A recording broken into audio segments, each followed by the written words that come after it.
Take two. Let's do it, baby. Two. All right, everyone. Tonight we filmed episode number 2. We had John from Tampa Bay on. He's Johnny Normile. Yes, the GDO for Tampa, and he dropped a lot of knowledge on us.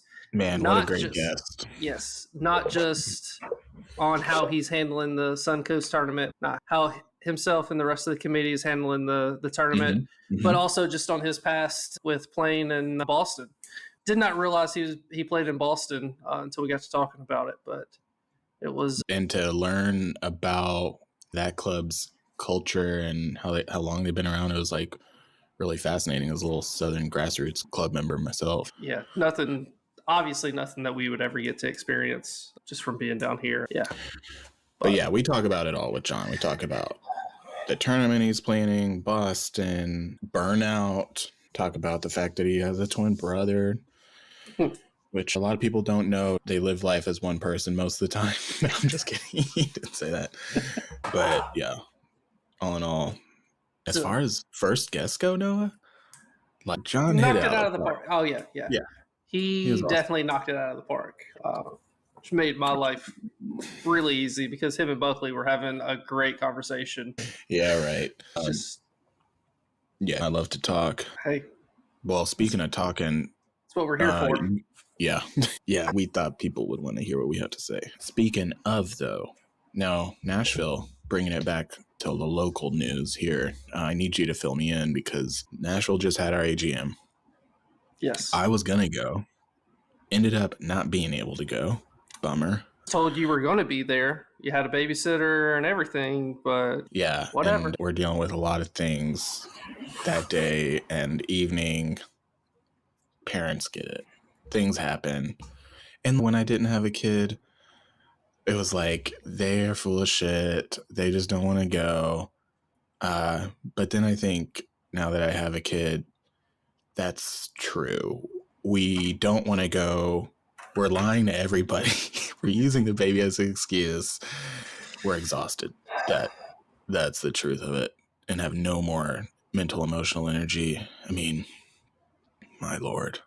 It's the greatest thing and the hardest thing. But I miss the AGM. And we're going to drive in my cool new car. Did you sneak by my house and see the car? I didn't. By the time I was going to do that, it was too late. Yeah, do that. Yeah, we're going to drive the car. I haven't even taken Molly for a drive in it because we always got the kids. No. Oh.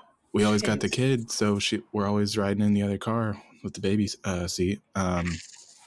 Didn't get to go. I heard a lot of board positions got filled. Hone in on... So I think this past year, you weren't on the board. Correct. You took some time off. Yep. And we talked about burnout and stuff and GDO, how people... And you held the GDO position. Yeah, someone volunteered me to take that position after being in the club for 4 months. Who was that? Pretty sure that was you and Danny. Had both of you tag team me coming up to me out of practice and be like, man, you'd be really great for a GDO position. Ugh, that just shows you the desperation. When I say hopefully yeah. No, the fact that we would approach someone that's only been in 4 months, and y'all will hear John describe the standard for leadership in Boston is probably closer to decades, not 4 months. Let's put this 4-month-old newbie in a high impact leadership position. You handled it like a champ, but we burned you out. You took a couple years off, or 1 year. So pick it up from there. What's happening? The AGM. Yeah, it was a good year for the club. Nashville, just ourselves, we had a lot of success this year. Compared to other years, our football program really took off this year. Hurling, we didn't start the year off strong, but we definitely ended it strong. And we recruited really well. I think at the end of the year, we had 13 to 15 new players this year that stuck around. That's awesome. Which has been a huge shock. That's a big number for us.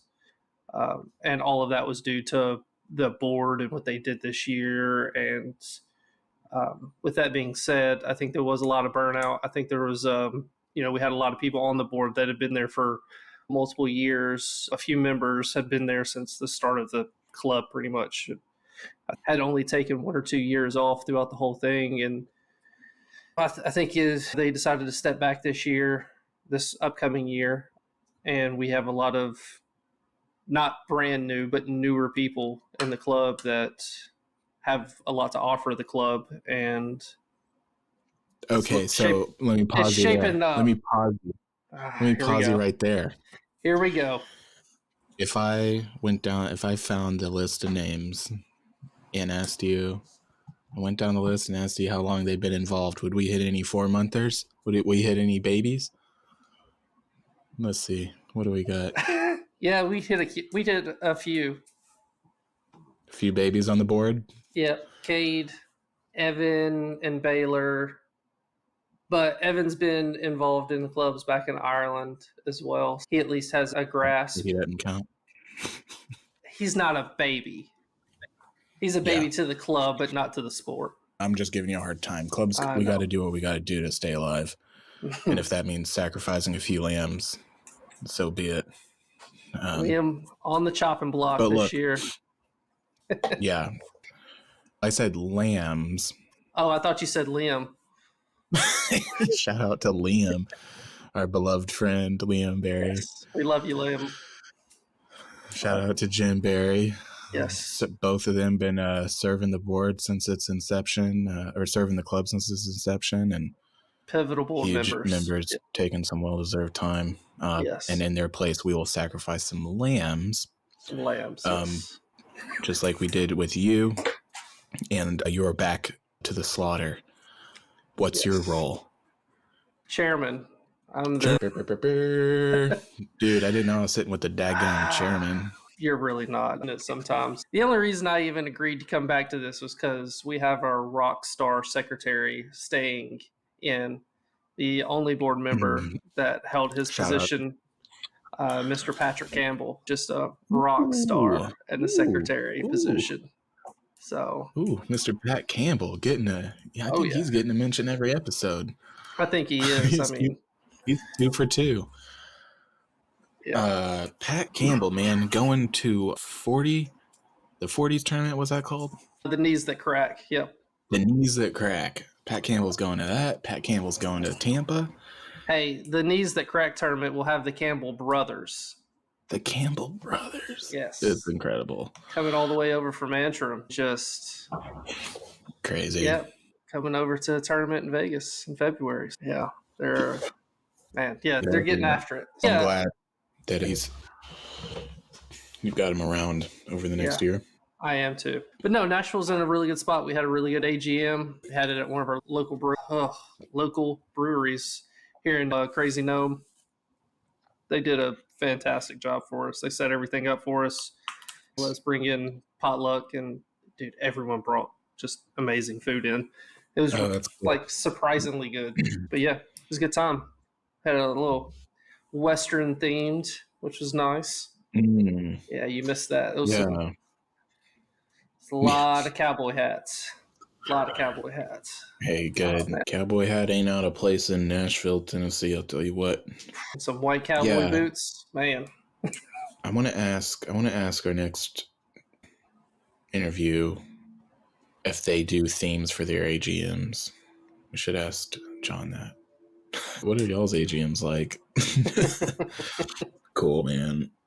Yes, it was a good time, and that's really it. Like we've done our handoff meeting, and we're trying to hit the ground running to go hard with recruiting again next year and follow on the success that they had this year with it, and just keep on going. I think the feedback this year that we'd gotten from some of the new people was that they had seen us for multiple years, and just for some reason they just decided to pull the trigger this year.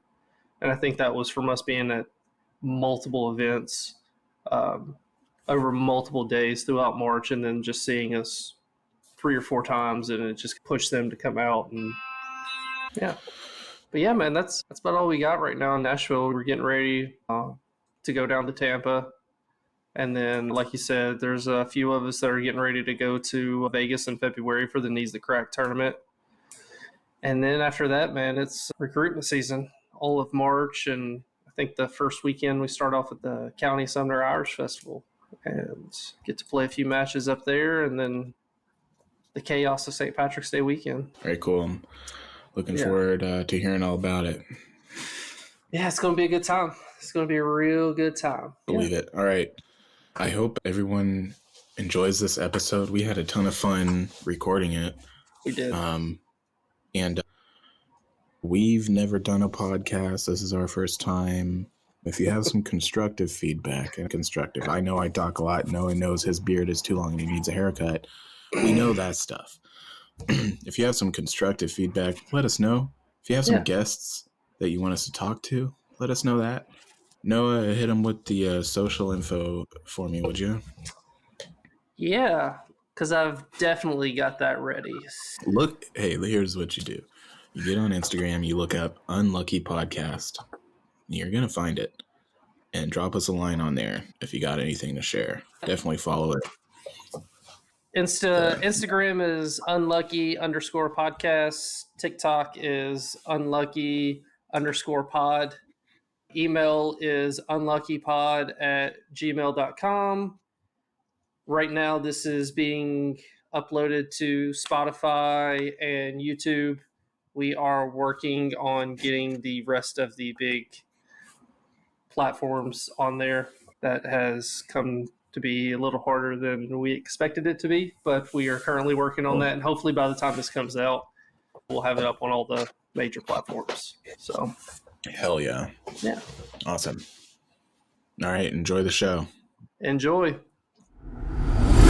Hey. Hey. We got someone coming in here. Hey, John. What's going on? Sorry about the, my computer decided it was completely dead on battery.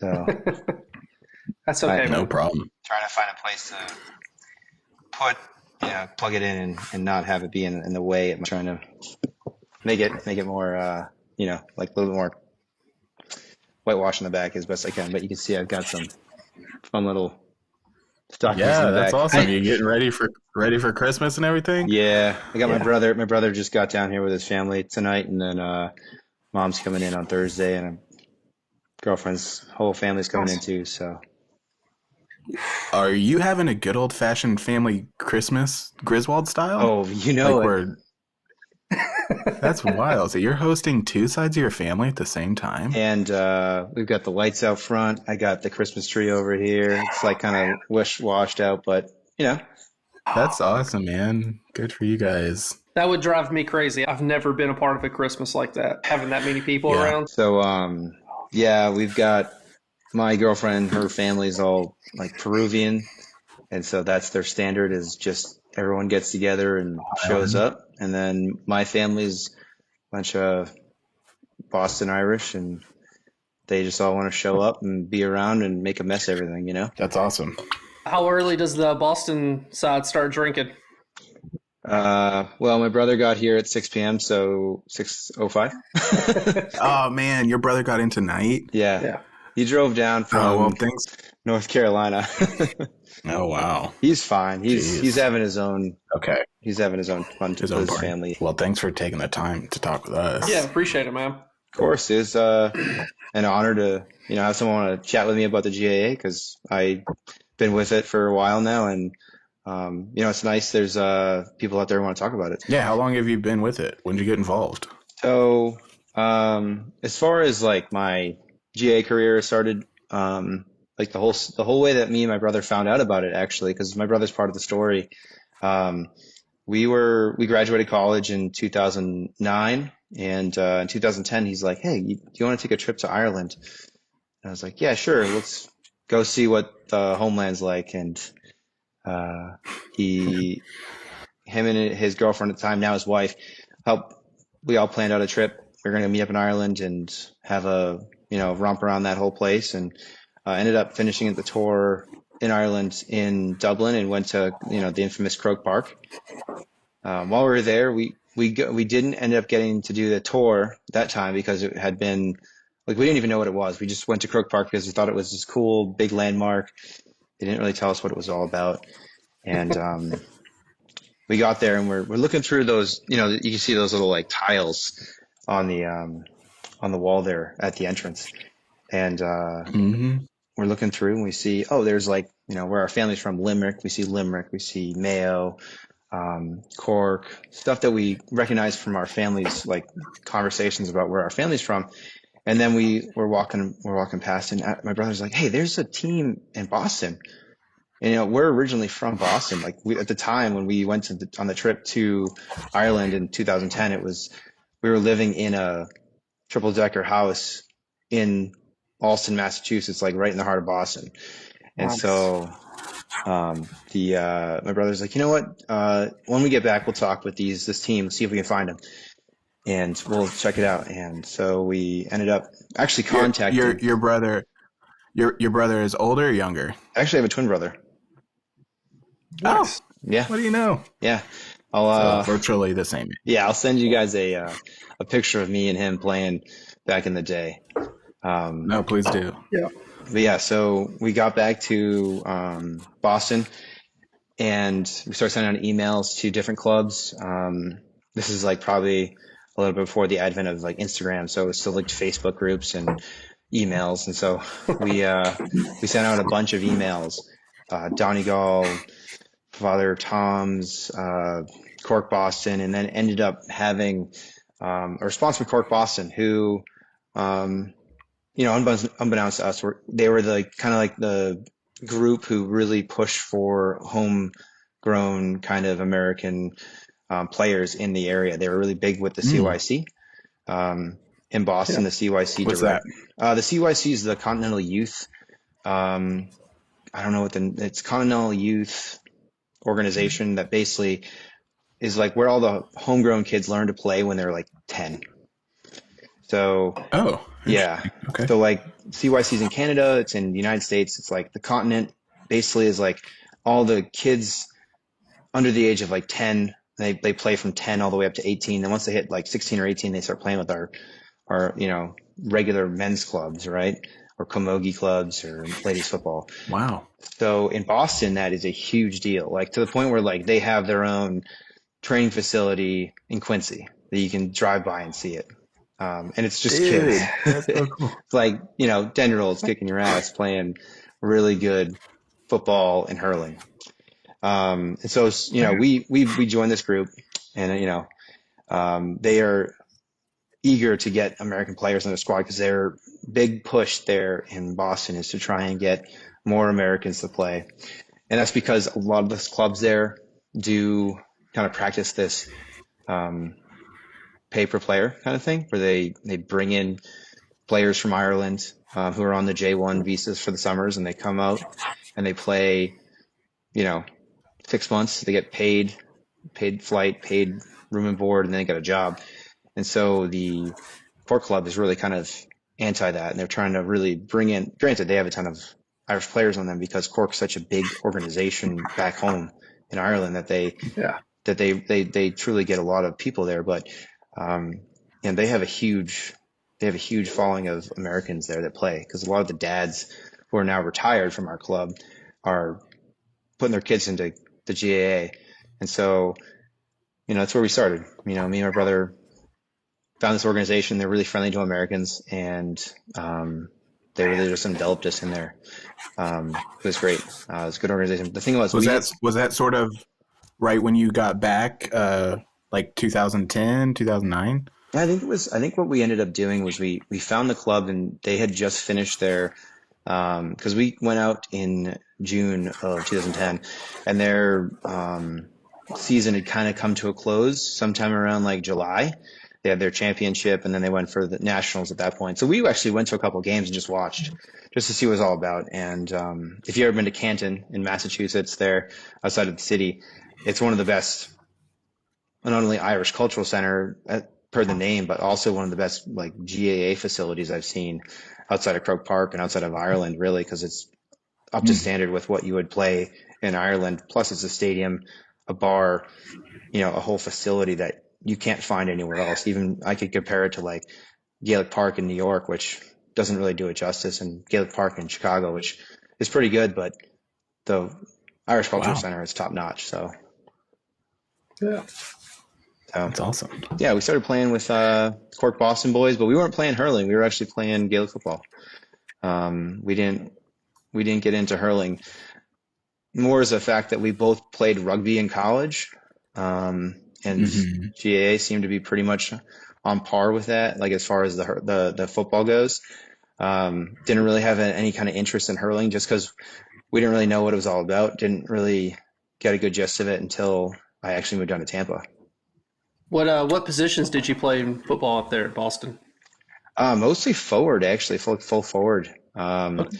Just because defensive wise, we had a really strong defensive group who could move the ball pretty quick and get it up to their midfielders and to their forwards pretty easily. Like there are a lot of tall Irish dudes who could kick a ball, 45 yards. So me and my brother played full forward and did a lot of the kind of grunt work to get goals and whatnot and points and stuff like that. So Did that transfer when you started playing hurling? Are you more of a full forward, or did you switch positions in hurling?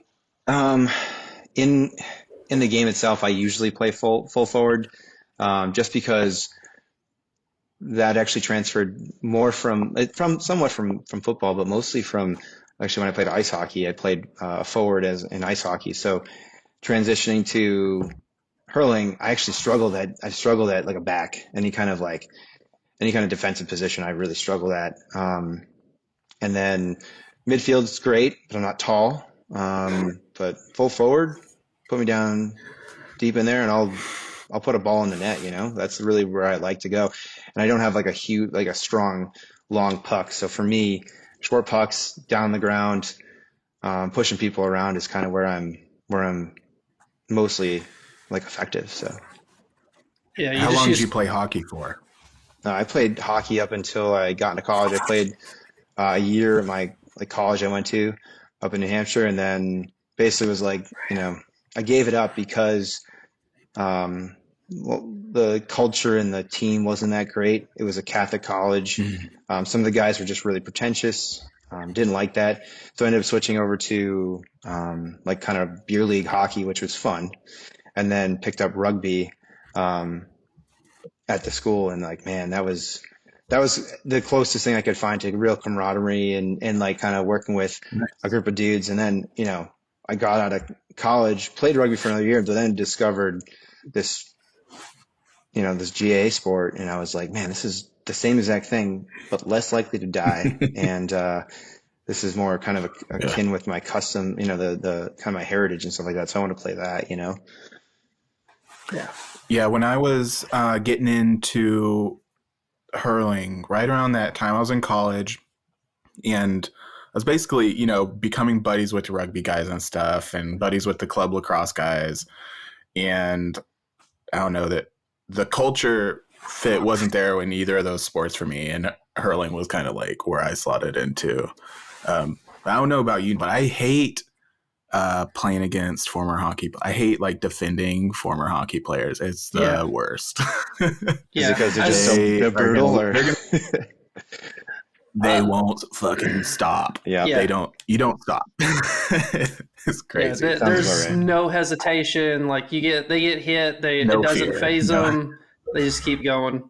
Canberra. It's like Legolas firing arrows into that. This might be too nerdy of a reference, but I think most people have seen Lord of the Rings. That's the one thing about that transitioned over pretty well for me. Pretty aggressive when it comes to going into a ground ball and trying to get it. I'm pretty aggressive. Use my body to keep myself on the advantage and stuff like that. So that definitely was something that I learned well in hockey and transitioned over pretty well. I can definitely see that being a struggle for some people. When you play other sports, you don't necessarily get that kind of interaction sometimes. So it can be tough. That was a huge adjustment for me from soccer and baseball. Didn't never really play football. Really getting the contact in and hurling and Gaelic football was eye-opening experience at 30 years old. No, yeah. Yeah, then there's the added aspect of going back to your job on Monday and hoping that you can walk. Yeah. Yeah. I wonder when you're out recruiting folks, are you digging? You have such a wide or such a huge sporting background. Are you digging into that a lot to like try to relate and make these connections to them? And like, does it play into how you recruit people? So as far as like the club's concerned, like as far as Tampa GAA goes, we try and do our best to recruit pretty much anybody from any like sports background. We do have quite a few people from lacrosse. It transfers well between the physicality, the speed, the use of a stick and a ball, that kind of stuff really transfers well for them. I don't think anybody else plays hockey. Like me and my brother were pretty much the only standouts who really played hockey in our club back in Boston. But the club down here, most of the people are lacrosse players. I'm the only hockey player, I think, on the club that I know of. Granted, we come from all over. Florida's not too many homegrown folks down here. There's a lot of transplants. Interesting. But yeah, so we have. When did you get there? So I've been in Florida since 2019. And the first year I was here, I did not play with the club. I didn't play any Gaelic sports. I was living in Naples, which is about 3 hours south of Tampa. And I moved down here not knowing that there was actually GAA clubs outside of Boston. I knew there was Chicago. Wow. I knew there was Chicago. I knew there was New York. That's how much GAA is in Boston. It's like it's big enough. Like you don't need to look outside Boston. You could drive like 45 minutes and you're in another territory, and there's just like another 4 or 5 teams to play. So you don't have to even walk. You don't have to go anywhere. So yeah, you didn't recognize it, how big it was, or how far stretching it was. So the real realization was when I moved down here, and I was like, I bought the GAA Go because I always really liked enjoying watching the the All Ireland and whatnot come out through every year. I picked it up, and then I was like, what, out of curiosity, let me just put GAA into Facebook or Instagram at that point, and I was like surprised to see that there was a team in Orlando and there's a team in Tampa, and I was like, well, Tampa, the Tampa Bay area is somewhere I'm interested in looking at, so maybe I could talk with them. And they were as easily communicating as the Cork Club was, except for I wasn't talking with Irish people, I was talking to Americans this time because our club is all 100%. It's like 98% American, so a little bit different in that sense. People were as easily excited about it as I was. So I showed up there and people were like, "Oh, you're a footballer. We don't really do that here, but you can lead the cause here as much as you want." I said, "Okay." And while you're waiting, did you pick up the football banner? I did. There was a good. So it was like, this is prime COVID time. So I was like, we actually ended up getting quite a bit of people out, more for the football than we actually got for the hurling at some points, because hurling, technique wise, is just a little more skilled. People are like, I think, feel a little more apt to get injured playing hurling than they would football. And so I led the charge for that for about a good 6 to 8 months. We had 15, 20 people showing up at a time, all wanted to do that. So we'd be splitting our time at hurling and at football practice. And there was a point when we were like, and I was just a player at this point. I wasn't coached. I wasn't part of the board or anything. People just wanted to show up and play. So we were just doing that. And they eventually wanted to actually do a split practice and have, hurling at 11 and football at 12 or something like that. So we could just have 2 different separate practices, and whoever wanted to show up. And we would get a good chunk of people, that'd be like 15 to 20 people showing up and playing games. And at some point, I think there was a transition in the club that some of those people really weren't interested in hurling. They were really more interested in football, and our kind of like numbers for the football dropped off pretty quick. And then we just started doing hurling like 100% at this point. So, yeah. So kind of naturally, folks decided they like this or that, and the split practice thing kind of faded off. Yep. Yeah, it did for a bit there. That was like, I'm going to say like last year. before we had so it was probably a 2021 prior to our Suncoast Sevens of 2022. So before that, we really started cutting it down. But at that point, we had enough players that showed up to the Suncoast Sevens who wanted to just play football that we actually had that extra game on the side for football, which is great. Some people love to do that, and so we actually had people showing up just to play football after all the hurling matches are done, which is kind of cool. Made it interesting. Yeah. A little more complicated adding extra players in there, but it worked out well. So Yeah, it never goes easy. It's always complicated. yep. But But yeah, at this point the club's going back to hurling now. So do you still want to play football? Is that something you're going to try to make another attempt at getting it back up and going down there, or is it okay with just doing hurling? I would say it's on the table for me at least. I just I haven't pushed for it. Mostly just because we've been focusing a lot on our tournament, trying to get that going. I got I think a majority of that had to do with the fact that I was voted onto our board with Tampa. They were kind of eager to get me on board because they saw me as like somebody who had experience with a club back in Boston. They were like, "Oh, you're perfect to kind of add to our group, and you can help lead the way as far as like recruiting and like teaching people and getting people interested in the sport, and we will see how it goes from there." And I took on that responsibility, and the hardest part is really just coordinating everything to get a game together. And that was my primary role as the game development operator, or officer, just trying to get games together, schedule those games with teams in our area as close as possible, because it does make it difficult when you have to travel over 3 to 4 hours somewhere for a game. So kind of lost focus on the football and switched over to hurling and said, hey, you know what, let's try, and since we have a club here in Orlando, a club in Savannah, a club in Atlanta that we'll play any day of the week, let's get those games going, and we'll focus on the football stuff maybe like a little bit down the road.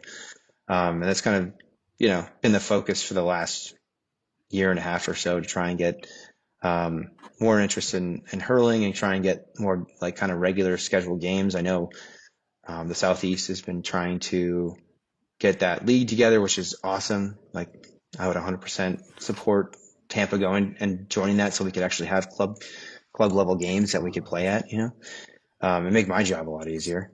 And then trying to get our tournament kind of amped up, because there seems to be a lot of interest outside of just the Southeast to get that game, to get that whole tournament to a level that's beyond what it's been for the last 5 years. What? Go ahead, Noah. Oh no, I was just going to say it's definitely amped up. Just getting back to the point where you're talking about they wanted you on the board. When I asked Scott if there was anyone in the club that would want to talk to us about doing the podcast, I mean, almost immediately he texts back your name. So obviously you've got some good things going on. But yeah, it's and also with the pub league stuff, yeah, Nashville's gonna hop in on that too and see if we can do a bunch of league matches and things like that where we're just getting games in. So yeah, I definitely want to hear more about that, because I don't know anything, so y'all can fill me in. That's cool. Sounds cool anyway. But I want to go back a little bit, and can you just give us the little history of when, and if it started in Boston, start there, but like, when did you get into leadership roles and what were they in Boston? And then when did you start being GDO or whatever it was in Tampa, just to kind of set the timeline here for me? Sure. So in Boston, I really did not play a role in any of the board proceedings. The big thing, the difference between Boston GAA and the remainder of the country outside of New York is that the board is primarily made up of really strong-willed guys. It's very much, the club has been around. I mean, the club Boston GAA, the Boston Cork Boston, has been around since the 1800s. It's one of the first clubs in the country to be formed. So like, you're talking about, it was formed 4 or 5 years after Cork, Ireland. It's strong. So did they want me to be part of the board there? They probably would if I had stayed longer. I was only, I was with them for about 6 years, 7 years, and um, but I think they had a pretty particular way in which things would run and the way things were going, and I think you had to prove yourself that way. So I played with them. I was just a player. Did my best to be Gotcha. part of the club and support that, but not necessarily Yeah. part as a board member. I think if Gotcha. if it was one of those things, I'd probably be on the board as like a treasurer or secretary more than I would have anything else, just because the steering of the court club was pretty important to the Boston GAA, and that's within reason. They're 150 years old, and they have a lot of kind of sway in that area. So I wasn't going to be making any big changes there, but coming down to Tampa and Sorry. Sorry to interrupt you. You right. mentioned earlier that one of their big focuses was homegrown players and stuff like that. At least hmm while you're maybe getting into it, when you were leaving, like at that time, how was it going for them? How effective were those initiatives? And if you know, kind of ballpark figures, what percentages were kind of when you left, at least, or maybe now, were Irish homegrown? When I left when I started with the club, it was me, my brother, and Jack, one other American, and then the remainder, like Oh, I 25 to was like, 30 wait, guys. Yeah, and okay. Jack's dad was a guy, Cork man from he came from Cork. His son Jack started playing with the CYC, and then his little brother started playing with the CYC, and then two of the other dads had kids in the CYC, and they all became players while I was there. So from the time that I started, it was Okay. three of us to the time that I really left, it was like 6 or 7 of us. Um, and it was So I'm so going to go out on a limb and say those initiatives were not successful. We I had a couple mean, people have babies, and then you and your brother. yeah, they were. I mean, like in the sense that they were like open to the idea, but the way that the GAA is run in Boston, a majority of their players are Irish born and are, either they've come over on J1s for the summer, or they have come over here and immigrated and Yeah. become American residents and become the Irish born, but American residents. Right. It's getting Yeah. bigger. Like I said, nowadays, I think there's actually like a higher percentage, like maybe like, 10 guys now are on the club that are actually part of the coaching staff and part of the board. Now they're actually American born. So it is Oh, getting okay. like, Cool. I still have connections with them. I still hear from them. So I know that they are getting more and more Americanized, and they're trying to push for that. It's just Mm. difficult when you have, you know, the entirety of, UCC coming over and saying, "Oh, I'm going to be on for the J1," and, you know, where do you put Mm. them? What do you do with them for the summers? Mm. And without disturbing too many of Yeah. the American borns who are trying to just, they play all spring, they train all spring, and then they get there, and then they show up for the big games, and it's just the Irish guys playing. So it's a tough initiative, but I think it's working. It's just a slow process for them. So Yeah. Gotcha. Yeah. Yeah. Yeah, I'd imagine that would And be a really slow process if had 100 years of just mainly having Irish players. I mean, why would you? Why would you even fight to change that? In 2010, I mean, like it wouldn't. It seemed like it would make your club less competitive in all of Boston if you're like, yeah, we want these Americans coming in and playing that right. haven't played, and when they're used to just Great having point. a full roster of Irish. I mean, so yeah, I mean Yeah. that's great for them. I've put in that That's so same funny. position. I Like, don't know if I would do it. my brain doesn't even go to like being competitive. We're so like yeah, we just want people.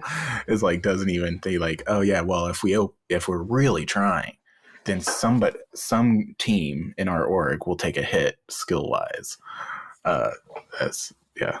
yeah. That's the Well, we struggle. got to get someone from. Maybe you can hook us up with your contact or something. We'll interrogate them about how Boston does the Boston way. Yeah, yeah. I was gonna say, if you've never been part of the Boston GA, you don't know 100% what it's like there, but it is definitely its own beast. similar to the New York GAA, except for on a smaller scale. A lot of J1s that come over, a lot of people that are homegrown that come over, or a lot of Irish, and it's their subculture. It's where they go to interact with their people that they've because they're going to know each other. They're going to have contacts. They're going to have connections with work. They're going to have connections with housing and stuff like that. And that's what that primarily sets up for. The rest of the country, it's set up for people of similar heritage and similar want of camaraderie and sport to come together in more remote places and to be able to play a game with people that you can see across the country. And it's just a different kind of focus, I think. And the Boston, like I said, Cork Boston, their focus was to get more American players in because they're one of their primary heads of the organization was part of the CYC, and you really wanted the CYC to be a feeding program for that, to instill more American players into it. Because if you have somebody who's been playing since they were 8, that now becomes 18 and now plays with the men's, they're going to be excellent because they are here. They're going to know. Obviously, the Irish guy is going to be top notch, but you get somebody playing like my friend Jack. Played since he was 7 or 8, and was one of the he got a Division I football scholarship, but also played Gaelic football, and that was his pastime. And he literally was one of the best players I've ever seen. He would demolish Irish players. So I think you made a great point about the culture, the subculture. American players, their parents are maybe a couple hours away or a couple states away, but the families of, I would guess that a lot of the families, extended families of the Boston members are a country away. It's they're on an island, a really big one, but they have this isolation. So the community the GA provides, that's been replicated in Boston. It's not necessarily, the needs are different. I don't know. I haven't thought about it from that perspective, really. Yeah, That's cool. It's definitely a unique idea. But like I said, I came down to Florida and I was like, man, I want to have a group of friends that I moved to a city that I never knew anyone from, and I was like, I need a group of guys that want to go out, play some sports, and go drink a beer later. And rugby was great. That was a great idea, but I was like, I don't want to get my head smashed in again, ever again. So picked up hurling, or Gaelic football and hurling. And down here it was like, man, now I have a group of friends who want to go out and do something every weekend, and we'll have a Christmas party and we'll go out and see each other once a week, and then we get to go. You can't really replicate that anywhere, even with through work and people that you meet at the gym or people you meet out, anywhere. So it definitely fills that void that you don't get when you're an adult working. So right, yeah. Now you're the transplant, so you're kind of getting it to a not as an intense extent as maybe the Boston or whatever. But so you come down to Tampa. Are you currently on the board right now? Yep. Yeah. So this is my operating as GDO. Yep. Yeah. My GDO position comes up in January. We have our AGM a little bit after our tournament. Okay. So this will be my second year in it, and I'm considering sticking with that position just because I've kind of gotten used to the idea of connecting with people, logistically trying to figure out how to get the tournament off the ground and trying to get that set up, and then working with clubs to try and get some matches set up. So I've kind of already fallen into that. So it'd be nice to do that again. I don't think anybody else is really interested in doing all the logistical back work. But if they are, then I'll help them out. But I just continue doing what I'm doing as far as trying to work that. So yeah, I mean, spending a year kind of. You said that was your first year doing it. So spending that year kind of onboarding yourself basically to that role and figuring out what all it takes. And then for a new person to have to come in, clubs lose so much knowledge with that if there's turnover like that. It's something I think about a lot is how often certain seats turn over. That's someone has to do it for the first time again. And we got Google Docs, but like, that's only so effective or whatever.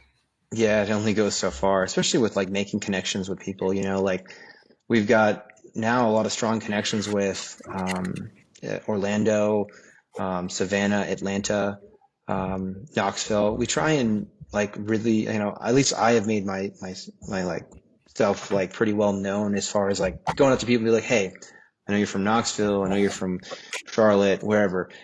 Do you want to play a game? Do you want to get together sometime? Do you want to come to our tournament? And like, people are like, hey, give me your number, we'll talk. And then, you know, that's been a lot of work to try and figure that out, but also pretty rewarding in the sense that like I can text these guys and be like, hey, do you guys know what to do in this situation? Hey, I need your help with this. Like, what do you guys normally do?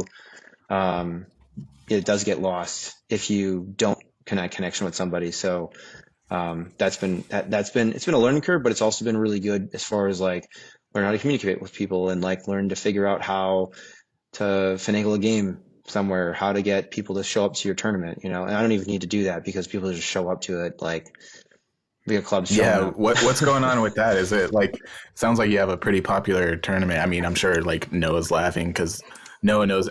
For context, like I'm largely been I had a baby, so I've been kind of like disconnected for a year or two. Mm-hmm. But sounds like it's going good. Is it a destination tournament or like? Yeah, so it's similar to like the San Diego Sevens. Like everyone's gonna go out to San Diego and play that amazing tournament out there, or the Montana stick toss tournament out in the mountains and stuff like that.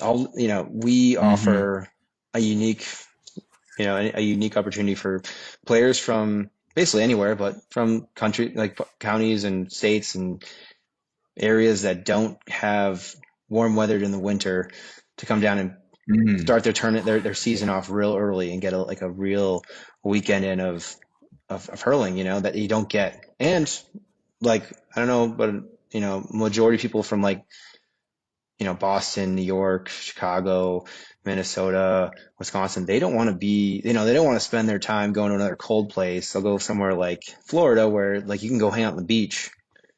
And if you can add a hurling tournament into that, why not? And people are geared up for it every year. Like they just want to show up and be at that tournament because it duels as a vacation spot for them, especially during the middle of January. Yeah, so right.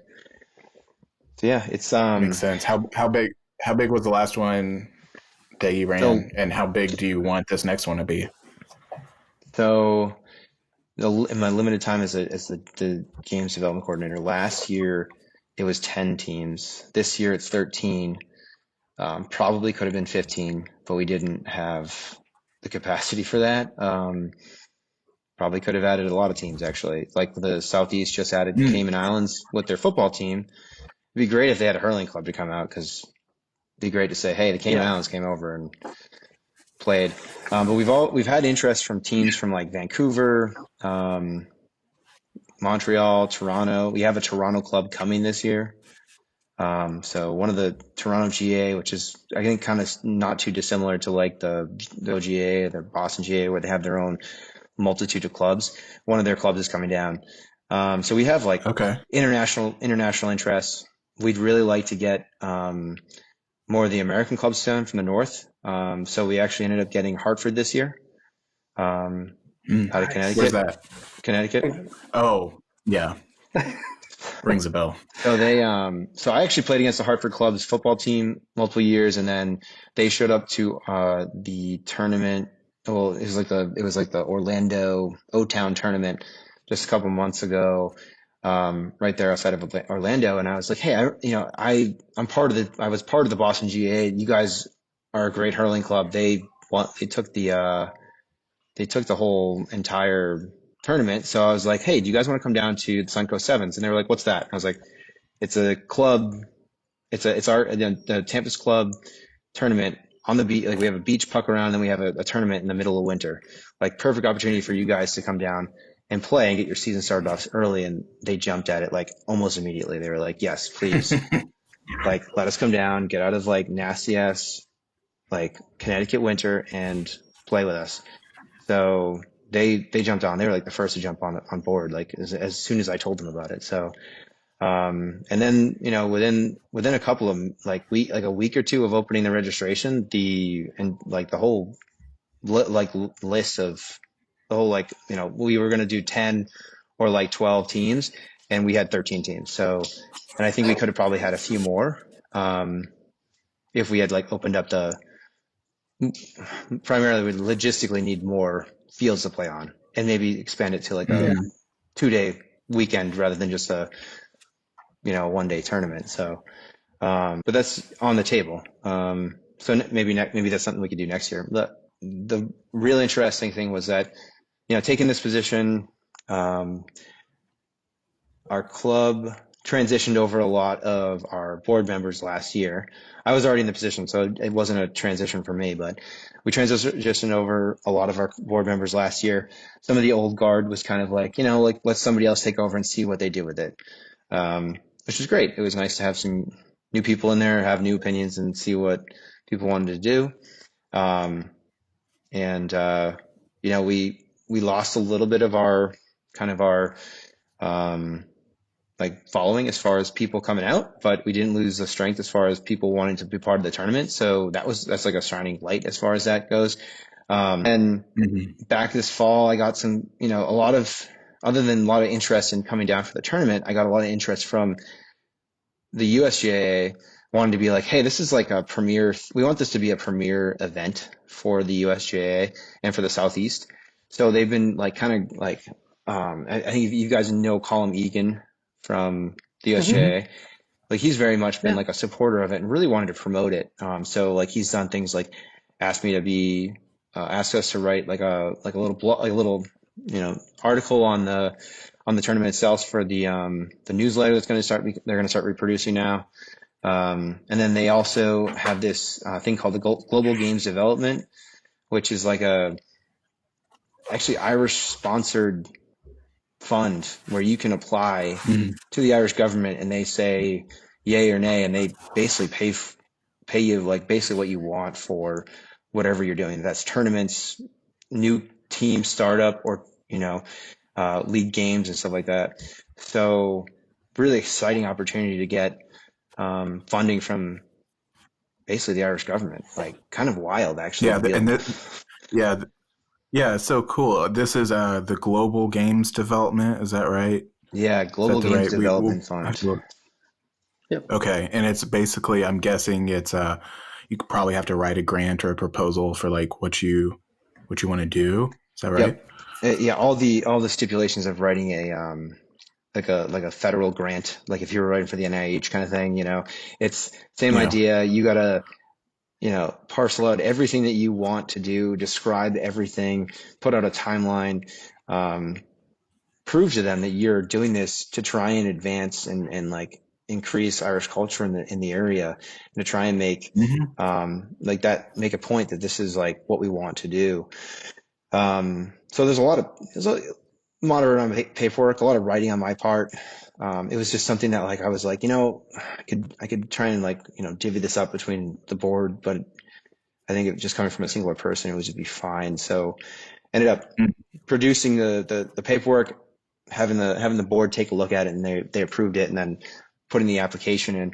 And now I'm I'm the World Games Committee, the one that produces the World Games that we sent the Southeast sent a team to. That organization is now been in contact with me, basically just been reviewing of this potential grant money.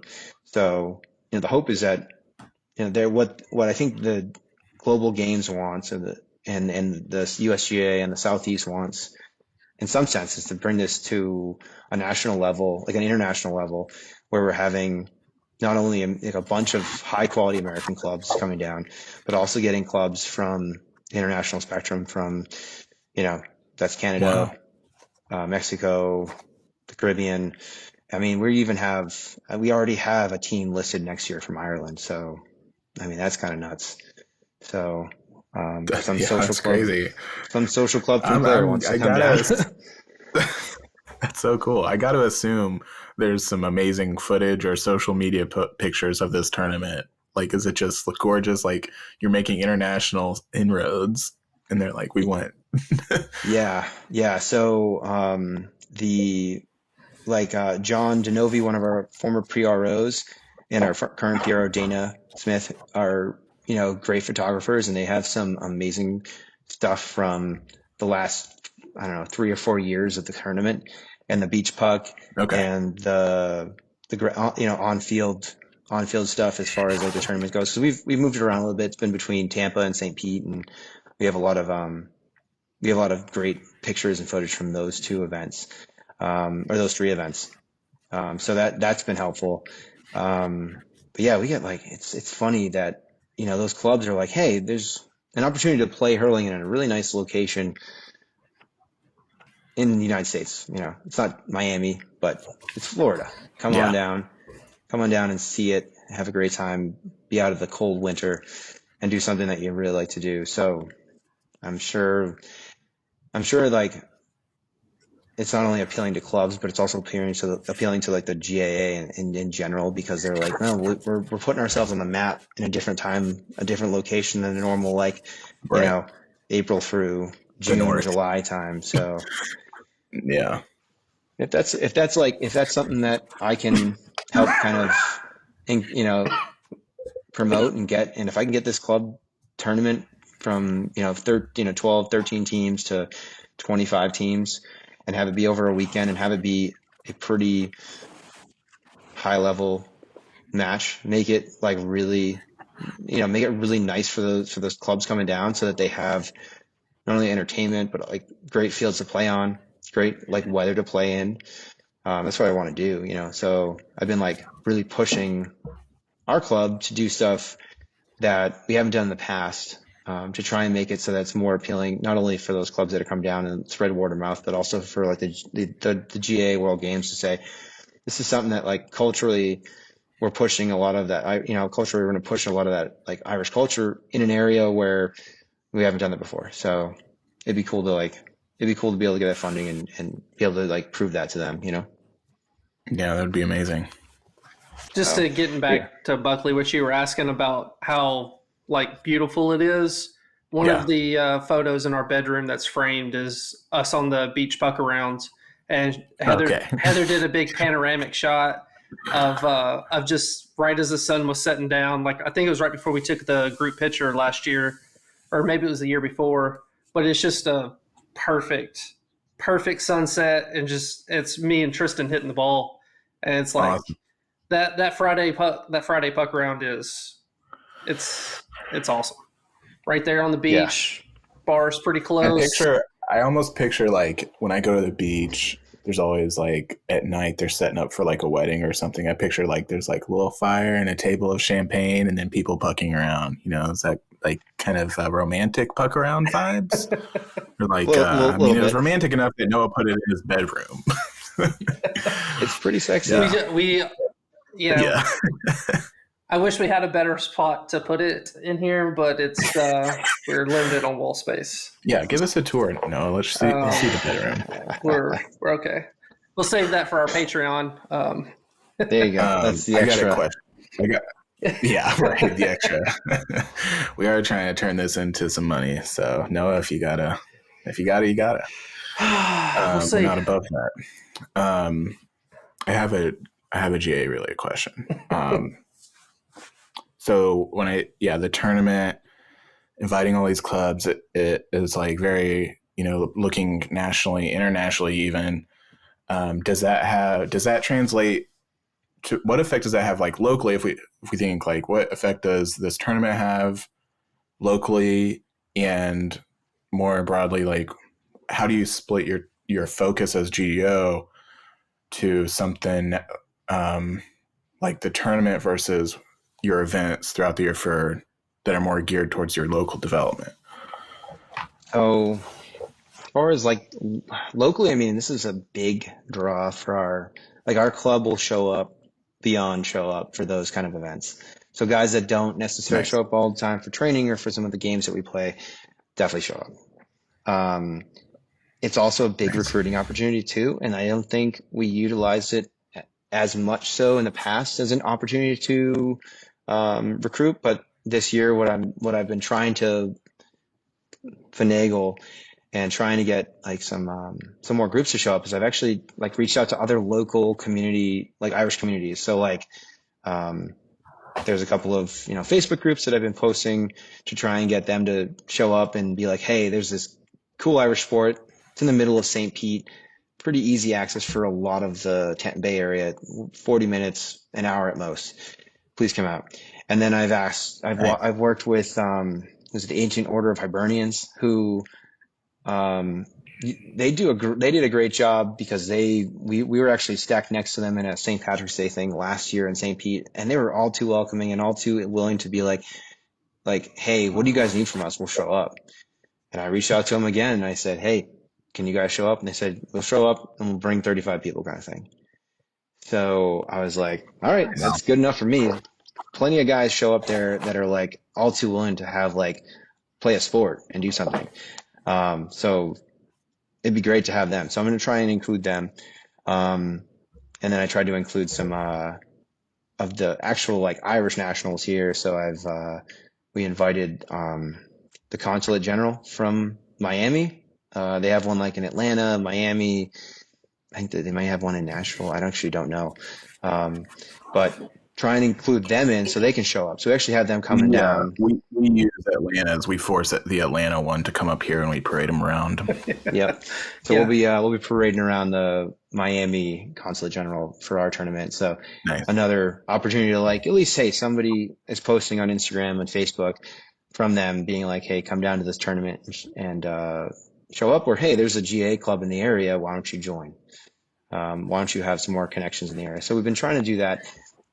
It doesn't really bode well for as far as like recruiting American players, but for every American player that we recruit that doesn't play hurling, it'd be nice to get like one person who's played hurling in the past, because it isn't the most the easiest sport to pick up without really having some background in it. So it's tough. Yeah. Yep. It's tough to teach athletes. It's really tough to teach folks without an athletic background. That's what I found out. No, have you had a different experience with that? Oh, yeah, yes and no. We've had a lot of, like I said, a lot of lacrosse players that show up. Easy. Don't have to tell them how to be aggressive when going to get a ball. They do it automatically. Their skill pattern, the skills that they pick up are pretty not too dissimilar to picking up a flitter off the ground. Shooting, like really good hand-eye coordination, don't have to worry about them. It is the people that like don't have any skill patterns that they built up as a kid that are a struggle, because they don't have that innate kind of a bit like knowledge to like, hey, I need to go into the scrum, get a ball. I need to like shoot for the net. I need to shoot for the point. I need to, do those, like look for the pass, that kind of stuff. It is hard to teach, and especially in the adults that aren't, 18, the ones that are like in their 20s and 30s that don't have quite the same kind of like flexibility to get into that mode. So, and it's a little tough. The one unfortunate thing that Tampa doesn't have right now is we don't have a coach. And I really wish we did, because I've kind of taken on a bit of that role, and I'm not a hurler at heart. I'm not able to tell you like what's the best drill to do here, what's the thing to cue for, what's to look for. I just do it on my own because I've been training for myself. But a lot of times I'll pick up that role as coach, and I'm not like I'm not sure I'm doing this right. I know there's coaching conferences that you can do with the GA and whatnot. I'd love to do one of those, but I think our club definitely needs a coach who can set the standard as far as what training is going to be like and when training is going to be. Right now, the board's kind of sharing that responsibility. But it would be nice to have a coach who'd just be like, hey, we're going to show up, we're going to do this day. That's what we're going to work on. Instead of having me, who's just the guy trying to put some games on the board. Yeah, I would imagine in grassroots clubs, if they decide to have a GDO role, I know it's true for Nashville, that person is the de facto coach. It's like you're scheduling the practice of the game. Right, yeah. Yeah, it's like same. No one told me either. Right. Don't call it a coach. Call it games development officer. Don't call it flyer passer outer. Call it recruitment officer. I'm like, you put on a lot of A lot of hats tricks. when you do that, Yeah, when you take up that role. And I'm like, just tell me what I need to do. I'm going to do it. It would We be just nice to have a actually had coach. a coach for football start coaching and really run with football in Nashville, and it's been insane. Like the gameplay has just grown so much from just having someone that knows what they're doing as a coaching position. And looks like we're going to do that this year with hurling as well. So Oh man, that's we've awesome. we got real lucky with football last year that we actually got a coach. So yeah, so I know the struggles there for sure. Yeah. I mean, even if I were to take over, like say like, I could take one of these courses and become like a coach and whatnot and actually just take over the role of just coaching. I would actually prefer that rather than trying to figure out the logistics of a game or a turn that the logistics of a tournament by itself is just a lot and weighs on me pretty heavily. And I'm like, I don't really want to even go to practice and do any, I just want someone to tell me what to do. So Right. to have to go to practice and be like, man, we're going to train this weekend. And I'm like, man, this is really, it's a Can lot, you give us? Yeah. Can you pull the curtain back a little bit? I mean, it's about Christmas. Then December's pretty much over. Then you got like 2 weeks. Like you're in the thick of it right now. Your Mm-hmm. tournament's the 12th through the 14th, right? So Mm-hmm. can you pull the curtain back a little bit? Tell us where you are. How you're feeling. So as far as like the logistics are concerned of like actually getting this thing off the ground, fields are booked, lines are going to get drawn, refs are there, teams are signed up. We've got Whoa. we've got a food truck showing up. We've got the Nice. AHO showing up. We've got the Ancient Order's going to show up. I said, hey, bring some music so we can like play the national anthem and like maybe like play music in between games.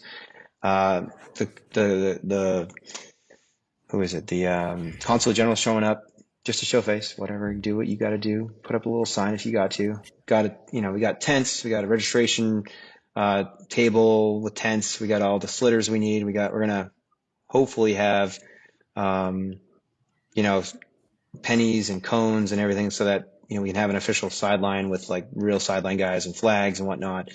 Those are still they just got to wait for delivery, and then we've got trying to think what else we have going on for us. That's the bulk of it. Is Um, is American hurling coming back down this year? we requested that they did. I think they're going to be a late approval. It's based on their schedule, but they don't have anything else going on. Gotcha. I think it's more like is it? I don't know the name of the son there. Hunter. I don't know. Yeah. I think he was just trying to figure out his work schedule to come down. But yes, we have them hopefully coming back down again. The big things really Sweet. that are kind of only waiting are got to get some signage. We've got the beach puck fada all lined up. Our friends at our sponsors and friends at Caddy, so it's an Irish-owned family bar system, like bar company. They have already set up so that we have all of the little I don't know what they call them, like beach area set up for us, and we're going to get a Wow. little bit of a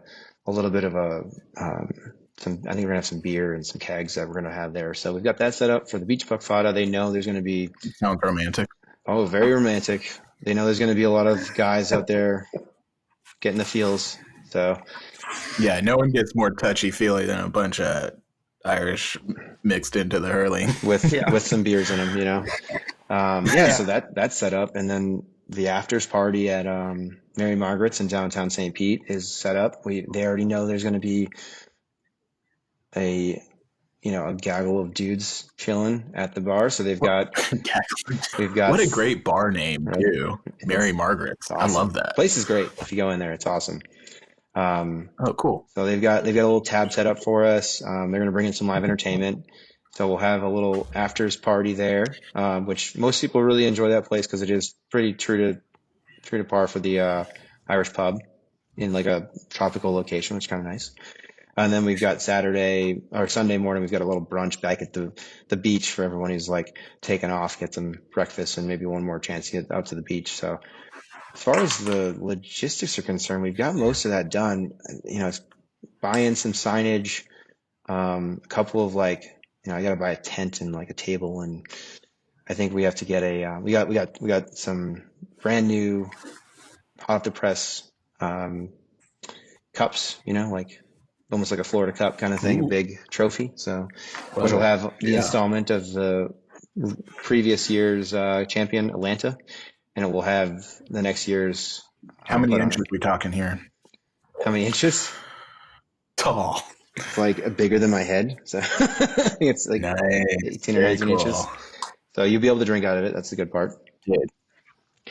Hey, who made the design this year for the tournament? Because that is a slick looking design for pretty good. For what it is, like, yeah. So I was like, so I took over this role as a GDO, and I was like, you know what, we really need a logo for this, and I don't know how to do this. So I was like outreaching to our club. No one's a graphic designer, and who does really good stuff with graphic design?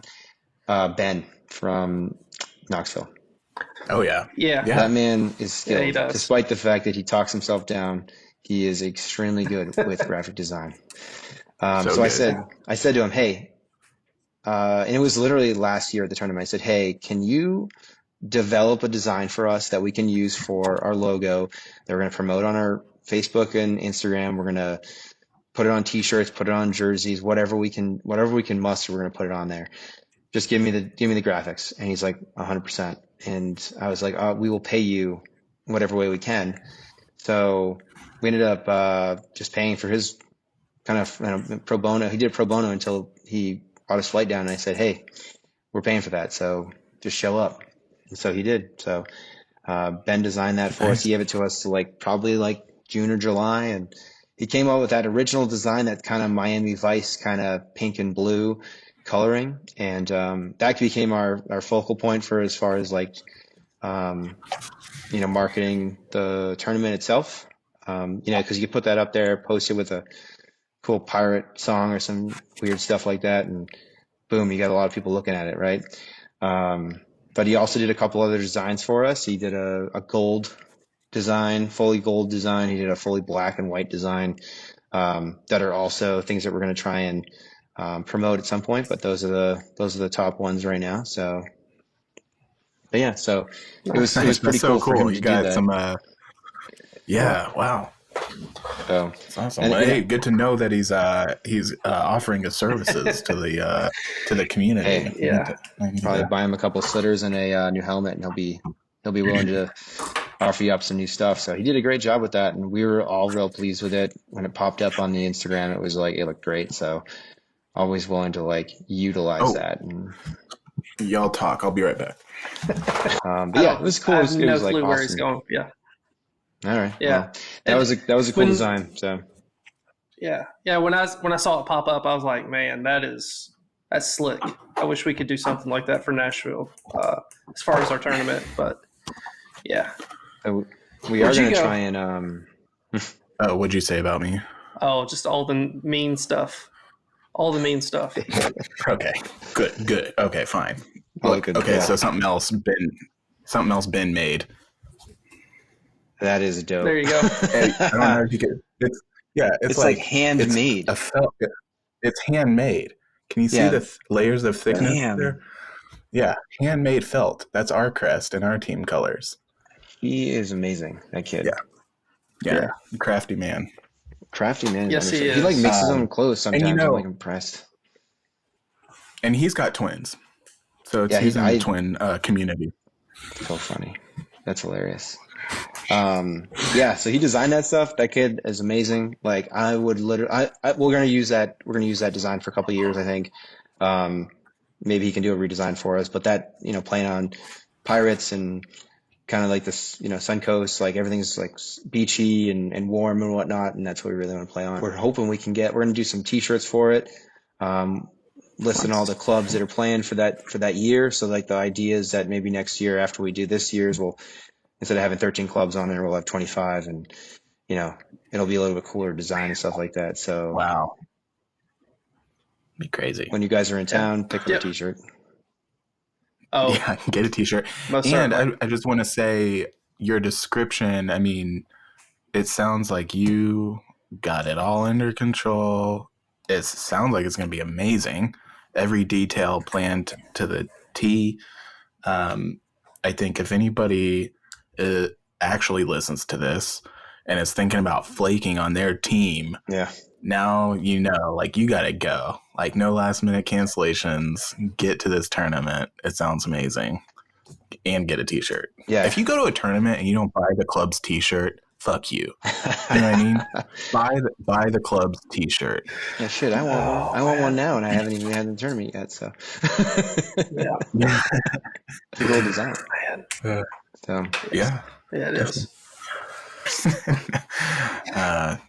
But so, you know, it's January 30th. We'll give you a few weeks off. January 30th. What are you excited about? What are you focused on going forward? as far as the GAA is concerned, in general, I'm really excited for that pub league, that kind of league that the Southeast is putting on. Mostly because that makes my Yeah. life a heck of a lot easier if I can sign up and say, put us on the schedule. We're going to show up. Yeah. Tell me, start at the beginning with that for me, because I don't know anything. In all honesty, I'd have to like divert to Noah because he probably knows more than I do because Yeah. What do you know, Noah? I found out 2 weeks ago. Okay. So, well, this past year, with the Southeast Board had been meeting with the clubs individually, and a lot of the feedback, from what I understand, is the majority of the clubs would like to be playing like just games, like not necessarily tournaments, but playing actual games, much like they do up in the Northeast. Like, hey, you might be playing Providence next week, Canton next week, a club in New Hampshire the week after that, and so forth. And I think that's pretty much the aim of it, as to where we're going to be playing games. I think we're going to start out with trying to play within your state. So for Florida, it would be Tampa and Orlando. Um, you know, Obviously Tennessee would be Memphis. We throw Little Rock in there as well. Knoxville and ourselves, and each of the states kind of play each other.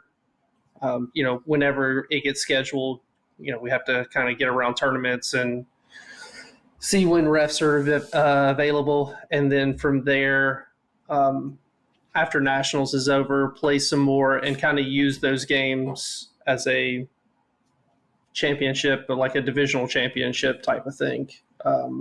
Not necessarily to go to nationals, but just to have a divisional championship. So I think that's where it's trying to head to. But we'll see more as the Southeast Board puts more out. But it's just from what I heard this past year from the different clubs wanting to be just play more games. And I know I've been in talks with Knoxville and Memphis and Little Rock about trying to get something started in May, just to get something going, try to play some 13s and set games up, because I'm in the same way. If I don't have to like struggle to schedule games, like it makes my life a lot easier just as a board member. Yeah. So, yeah. What do you think about that, John? I mean, if that we had talked about that, within the club itself, being like, hey, why don't we just set up games with Atlanta, Orlando, and Savannah? We'll just all meet up in Orlando because it's like a central meeting point, or Jacksonville. Rent out some fields for a weekend and just play 3 games each.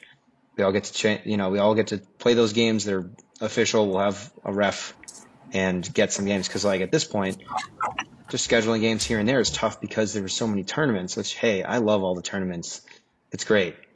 It just takes away from like that real time. That's great to play. That spring before it gets into the heat of July and August, to be able to play. And like the Southeast Board was like, hey, we're gonna we want to put this forward and maybe kind of pull back a little bit on pull back the reins a little bit on all these tournaments, so we can kind of get more people playing in official games. Maybe that is a tournament weekend and they have a tournament, but at least get three or four clubs together playing those official games, 13 aside. and having like something that you can look forward to. Because it definitely was a struggle moving down here, being like, I don't really know what I'm playing for because I don't have I don't have like a game to like focus on. I used to go and play play like 15 games before July, and I'd be like out every weekend playing a game. Now I'm like, yeah, we go to a tournament, we play 4 or 5 games, get our asses kicked, and then like you're just recovering for like a week or two, and then you have another tournament the next month. So it is different because we do consider the idea that we're farther away from each other, but it would be nice to have like a weekend of official games, or like I will go up to Orlando and play a game versus them in Savannah or Atlanta. So not only will make our lives easier in the games development sector, but it'll also make kind of legitimize the Southeast Division. So that way, when it becomes more of a divisional like pathway to nationals, you'll truly know like who's the best team and who's showing up, and they're going to go to nationals because they are the best team. Be really cool. Something that if we want there to be like a wider spread of clubs in the Southeast, so traveling distance is cut down on or whatever, we got to fill in the gaps. If we want that, and if that happens, we can't be in a spot where like every club thinks they need to be running a tournament just to have games nearby. It's impossible, and we're getting already to that point where like there's just almost too many, whatever, and it's conflicting with like the goals that where there are clusters of clubs or whatever, is kind of conflicting with what they want to do. So it's like indicative that, and a good thing that we're in this like growth transition, maybe where we're starting to do this. Yeah, definitely. Like last year, I definitely struggled to get games, even with Orlando and Savannah, because they were at tournaments every weekend. And the 1 or 2 weekends that they didn't play in the tournament, we'd come down to Tampa, we'd go up to Orlando, awesome. But they were stretching it too, because every weekend when someone's got a tournament, like, well, I don't need to travel for this one game. I'll just wait and go to the next thing, So it'd be nice if the priority was set towards these official games rather than tournaments. Tournaments are a great way to bring your club's like stature up, bring in some money, get in some games, but also, it would be nice if it didn't stumble over everyone every other weekend. Yeah. It's a huge logistical suck too. I mean, it has one individual working in their spare time for. Do you have any sense of how much time you've spent over the last 6 months, or how long have you been working on this thing? Yeah, we formed the committee for the tournament. I think it was June of last year, and it was preliminary. Like, let's sit down and like kind of guideline like what we need time wise, and like what our budget's going to be, and where's the money going to come from? Because at this point the club's kind of still developing and getting more players out, and we hadn't charged dues yet, and it was finally that point where like we need to charge dues in order for us to like stay afloat as a club, and we utilize that, and the hope is that between sponsorship dollars, this GAA fund, and some of the people that are registered with the club, that'll give us a boost to like be able to like do things like put all these games together and stuff like that. So, but like all that logistics between June and now, I don't know, several days like of 8 hours of work. You want to say like 5? Okay, so I was gonna throw a number out, like, is it 1 hour a week for the last 6 months, or 2 hours a week for the last 6 months? I'd probably be like any of that 2 to 3 hours a week, at minimum. Okay. Like depends. Like finding the fields, speaking with the people on the phone from the city, from the county, speaking with the USGA, trying to get it on the calendar, trying to get make sure we have proper insurance. I guess you could even count like talking with clubs at different tournaments, trying to get them on the phone and say, hey, do you guys want to show up for this tournament? Well, I'm trying to get excited about it. We technically started with that logo redesign from Ben back in January of last year. So, Wow. So yeah, a lot of time. Never ending. Yeah. And there's always things that like pop up and you're like, oh shoot, I need to consider that. But you just want it to be smooth and whatnot for those people that show up, and have them feel like it's like, I'm showing up for a tournament. I'm not showing up to just hang out with some dudes. So, that's right. I think I'm glad you're sharing, because I just think it's an important factor when a club starts, or if they're thinking about hosting a tournament, it's easy to kind of like make that choice, and then you might feel pressured into this needs to be an annual thing, and then now we're kind of locked into this expectation that we're going to dedicate these resources annually, and for every club it might not make sense at that time. I think you guys are in a unique spot where it makes a ton of sense, but not everybody is. And I think when Nashville was starting, it was definitely like felt really normal for most clubs would be hosting something in the year. I mean, because that's the only way we got games. But if, yeah, I don't know, there's a cost for sure. A lot of people don't appreciate it. Yeah, and that's why, sure. Like when I was talking about the being like the coaching advocating for practice and training, and like getting like setting a training schedule. Like as much as I'd love to do that, it'd be nice to not be responsible for that stuff. So that way, when I can focus on just the tournament, like if you want me to be the tournament coordinator and do that every single year, because I think it's something that's valuable and worthwhile to do. I'd rather spend my entire year doing that and just going to training and having someone tell me to do than having to worry about setting the schedule and making sure that people show up and like letting people know, hey, this is what's going on. Because add on the time that I do that, and, my girlfriend's like, what are you doing on the phone right now? Right. You're not supposed to be on your phone. We're watching TV. And I'm like, okay, got to get I need to figure out if we're going to be having training tomorrow. Who's showing up? Yeah. But like, so it is a lot. It is a lot. As far as the other thing is like funding wise, like, we applied for this funding, right? And since our tournament is so unique in that it occurs in the middle of winter, right after the new year, the GAA World Games is literally like, why is all your stuff already happened? And I'm like, we started doing this back in June. Like, I'm showing you what we're going to need funding for January 12th.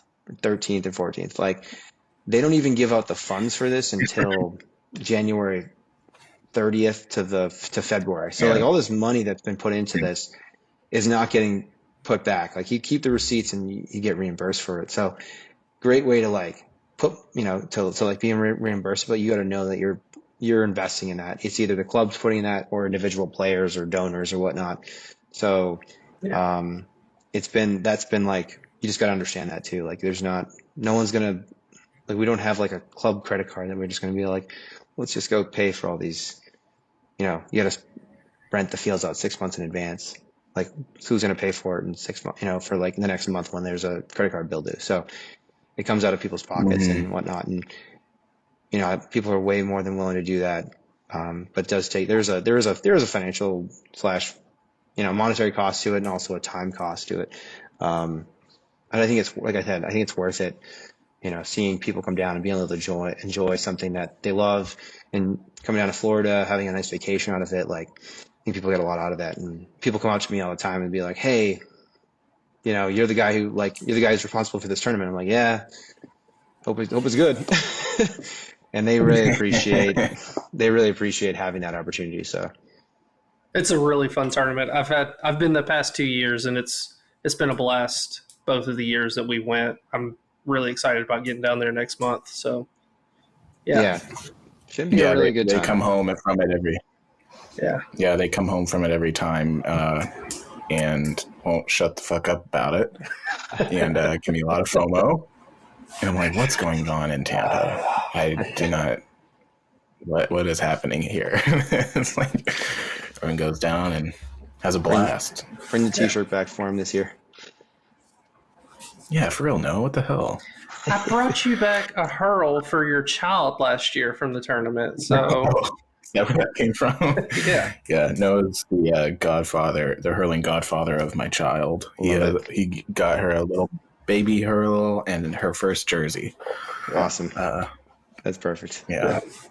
Nice. Yeah. Well, it sounded like, from what you said earlier, you're like, I'm a re-up for another year. It sounds like you got the energy and the motivation to keep going in a leadership role. Is that accurate? I know Nashville sure has a history of taking our best and brightest and burning them out, essentially. Yeah, so I'm all in on it. I spoke with the board the last 3 or 4 months and been like, guys, this is not my place. Is not, like, as much as it is great to run training and develop games and it's a tournament. Like, I need, like, there's 3 people on the board that their responsibilities end after the board meeting ends. So either we divvy it up and somebody becomes our chair, vice chair, treasurer slash coach slash whatever logistician, and gets that stuff going for us. Because it's like the one difficult thing for me is that I don't have access to like the GAA or GAA secretary account, and like everything you do with GAA has to go through a secretary. So I'm like trying to like coordinate with this guy. Right. So if I could cut my time down on doing some of that logistical stuff and having him do it instead, or her do it instead, it would be nice to do that. That would make my life easier. I'm not burnt out yet. Haven't gotten to that point yet. And I don't think I will. Good. If we can divvy up some of this responsibility and I can focus a little bit more on the games themselves specifically, and then specifically getting this tournament to an international prestige kind of thing. If I can do that, I can do that pretty easily without too much issue. I think similar to your club, Tampa burned out a couple of its old board members. That's why we had a kind of a big changing of the guard last year. And, they're not out of it. They're just not as interested in making decisions or trying to coordinate. And I think that was a big loss for the club. And I think we've given them time, a year and a half, to try and just, back off and like have their own space. And then, maybe next year we can have them rejoin, because they were big parts of the club as far as coordinating. And, it's tough when they have 5 years of connections and all of a sudden they're no longer connected, making those connections. Yep. And you're only hearing it secondhand. And you're like, man, I didn't know that we had to do that. Or, hey, I didn't know that's how we did things. So it would be nice to try and get them back and, have them as support too as well. I try and utilize them as much as possible. But it doesn't always equate to any, true action. So, it'd be nice to have them come back and really help us out. So, but yeah, I'll be back for another year. Like I said, if we get this GA funding from the World Games, I don't think I have an option to just drop the ball on this one. I kind of have to really see it through and make sure that next year, the World Games shows up and comes to the tournament and says, oh, this is what all the money went to. So that's really kind of the goal, is to get it to be more of a thing. I want it in the news in Ireland being like, hey, there's a bunch of people hurling on the beach in the United States, and then post a picture and people be like, oh, why don't we just go down there for that? So even if they just want to show up and watch, so that's my kind of goal for the next year, is to try and get it to that point and get the funding and see if we can get this tournament into something a little more than just 15 squads, but 25, 30 squads showing up. So no doubt you'll get there. Man, just to even think about having 25 teams come is an absolute nightmare for me. Like, I struggled last year with trying to get 10 teams to Nashville, and so it's gonna be fun. All of these tournament directors, I have such respect for, because it's a nightmare. But yeah, well, I'm excited for y'all, and I'm excited for next year having international. Well, I know this year if you're having one of the Canadian teams come down, but having an Irish team come down that's pretty big for any tournament in the U.S., much less the Southeast. So. Yep. Man, yeah. Great. Y'all doing a great job down there. Well, John, thanks for coming on and talking with us today. It was a pleasure. Got to learn a lot that we didn't know about Boston, obviously. So that was nice. And then, dude, I'm just really excited for this Tampa tournament. I always am every year.